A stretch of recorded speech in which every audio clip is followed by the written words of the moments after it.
আর এই যে এখানে দেখতেই পাচ্ছেন এই যে আমি এগুলা দিয়ে আমার পাশের ফ্ল্যাটে একজন মানে কি বলবো আর পারে না কোনো কিছু, আমি যা ভিডিও ছাড়ি আমার ভিডিওগুলাই সবসময় এখানে কপি করবে। আর আমি আমার রান্না করে শুনলে মনে হয় যে ওর পাকা দানে আমি মই দিছি বুঝছেন। কিছু কিছু মানে থার্ড পারসন লোক থাকে সব জায়গায় দেখবেন, স্কুলে দেখবেন, মাদ্রাসায় দেখবেন, বাসায় দেখবেন, প্রতিবেশী দিন সব জায়গায় থার্ড পারসন কিছু লোক আছে মানে আমার মানে শোনায় শোনায় দুনিয়ার কথা বলতেছে। পরে ওইখানে আমার থাকতে ইচ্ছা করতেছে না, যদি আমি ওনার সাথে মানে কথার উত্তর দিই প্রত্যেকটা দিন ওনার সাথে আমার ঝগড়া লাগবে, কিন্তু দরকার নাই।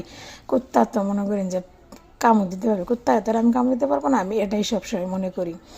আর এই সেটাতে আপু বলছে কারোর সাথে যাতে ঝগড়া না লাগে। আর আমি 2012 সাল থেকে বাসায় থাকতেছি, আমি তো বেশি বাসা চেঞ্জ করিনি, 3টা বাসায় 12 সাল থেকে থাকতেছি।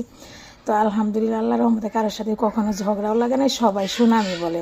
কখনো মানুষ বলে না যে আমি আমার দ্বারা কোনো ক্ষতি হয়েছে বা মানুষের সাথে আমি ঝগড়া করছি, এরকম কোনো কিছুই না।